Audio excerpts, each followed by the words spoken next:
Hi friends, ఈ వీడియోలో మనం చూడండి గ్యాస్ స్టవ్ పైప్ ఉంటుంది కదా, రెగ్యులేటర్ కాడ తగులుకున్న పైప్ మనం లీకేజ్ వస్తుంది. ఇక్కడ పైప్ అయితే మనం చూపిస్తాను. ఇక్కడ కట్ అయిపోయింది మనకు, అందువల్ల గ్యాస్ లీక్ అవుతుంది. టేప్ వేసి వాడుతాను వాళ్ళు. ఈ పైప్ను ఎంత టైట్గా తగులుకున్న పైప్ను ఎలా తీయాలో చూపిస్తాను. ఇంకా స్టవ్ కాడ కూడా పైప్ మనం గట్టి తగులుకుంటుంది, అది కూడా ఎలా రిమూవ్ చేయాలో చూపిస్తాను. ఈజీగా మీరు ట్రై చేయొచ్చు, లేడీస్ అయినా సరే జెంట్స్ అయినా సరే. చూడండి, కంపెనీ పైపు సురక్ష పైప్ తెచ్చాను నేను. ఇది వచ్చి మనకు 250 రూపాయలు పడింది, మనకు 250 రూపీస్.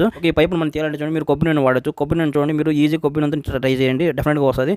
ఈ మనం ఏం చేస్తామంటే పైప్ కొసలో ఈ విధంగా లోపల రెగ్యులేటర్ లోపలికి పోయేటట్టు పైప్ లోపలికి ఈ విధంగా పోసుకోండి. లోపల పోకపోతే టెస్టర్ అయినా స్క్రూ డ్రైవర్ని పెట్టి అడ్జస్ట్ చేయండి. ఈ విధంగా కొంచెం గ్యాప్లో బాగపోతే కొంచెం అడ్జస్ట్మెంట్ తిప్పుతా ఈ విధంగా లాగుతూ ఉంటే ఆయిల్ లోపలికి పోయి మనకి ఈజీగా చూడండి, ఎక్కువ శ్రమ లేకుండా మనకు పైప్ బూడ్ వచ్చేస్తుంది. అదే మీరు నార్మల్గా ట్రై చేసి రాదండి. ఈ విధంగా మనం చూడండి, గట్టిగా మనం ఆయిల్ బాగా పోవాలి, లోపలికి ఎక్కువ వేడి. ఈ విధంగా సింపుల్గా వచ్చేసి చూసారా, అంతే. ఈ విధంగా ట్రై చేయండి, డెఫినెట్గా వచ్చేస్తుంది, ఎంత టైట్గా తగిలిన పైప్ అయినా సరే. ఇప్పుడు మన స్టవ్ కాడ మనం ఏం చేస్తామంటే పైపు మనం అక్కడ కూడా తీయాలంటే చూడండి, ఒక క్లాంప్ ఉంటుంది, గ్రిట్ క్లాంప్ అంటారు దీన్ని.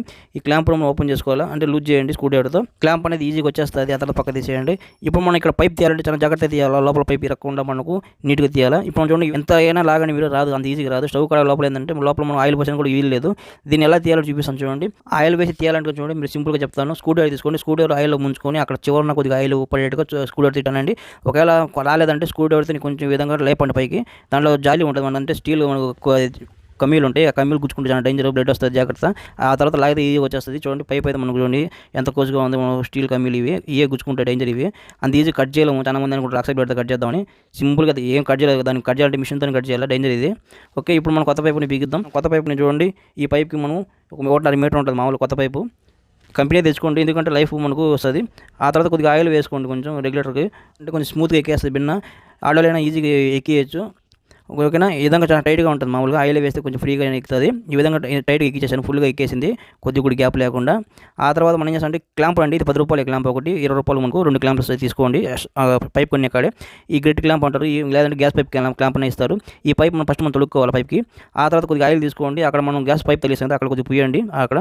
ఆ తర్వాత మనం పైప్ ఉంది కదా, ఆ పైప్ను మనం పైకి ఎక్కియాలా. దీన్ని కొద్దిగా షేక్ చేస్తా ఎక్కియాలా, తిప్పుతా అట్లా మీరు ఎక్కగలుగుతారు. పూర్తి పైప్ ఎక్కండి, ఎక్కువ శ్రమ పడతారు. ఫ్రీగా చేయాలంటే ఆయిల్ వేయాలి కంపల్సరీ. ఈ విధంగా చూడండి, సింపుల్గా ఎక్కించేసాను నేను. పైప్ ఫుల్గా ఎక్కేసింది చూడండి, కొద్దిగా కూడా గ్యాప్ లేకుండా. ఈ విధంగా ఫుల్గా ఎక్కిస్తే లీకేజ్ అనేది రాదండి. ఆ తర్వాత మన క్లాంప్స్ ఉన్నాయి కదా, ఈ క్లాంప్ను బిగించుకోవాలా. ఈ క్లాంప్ ఎందుకంటే పొరపాటున మనకి ఏదైనా లీక్ అయినా ఏదైనా ప్రాబ్లం వస్తుంది అంటే ఈ సేఫ్టీ కోసం ఊడిపోకుండా. ఓకేనా, కంపల్సరీ క్లాంప్ అనేది బిగించుకోండి మీరు, గ్రిట్ క్లాంప్ స్క్రూ డ్రైవర్తో. ఇందులో మీరు భయపడకుండా మీరు ఉండాలంటే ఈ క్లాంప్ని బిగించుకోవచ్చు. కొద్దిగా మీడియంగా బిగించుకోండి, ఎక్కువ హెవీ టైట్ లేకుండా. ఆ తర్వాత బిగించిన తర్వాత మనం ఇప్పుడు సిలిండర్ బిగించుద్దాం. ఇప్పుడు మనం రెగ్యులేటర్ బిగించాం. కొంతమంది రెగ్యులేటర్ బిగించడం రాదు, దానివల్ల గ్యాస్ లీకేజ్ వస్తూ ఉంటుంది. చెక్ చేసుకోవాలా. మీరు రెగ్యులేటర్ బిగించిన తర్వాత కూడా ఆన్ చేసి మన గ్యాస్ చెక్ చేయండి, లీకేజ్ అనేది ఉందేమో. చెక్ చేసినప్పుడు నాకు ఎటువంటి గ్యాస్ లీకేజ్ లేదు, కానీ చూడండి స్మెల్ ఏం రాలేదు. అక్కడ కూడా పైప్ కలిసి చూడండి, అక్కడ కూడా రాలేదు ఆన్ చేయక ముందే. ఇప్పుడు మనం స్టవ్ వెలిగిద్దాం.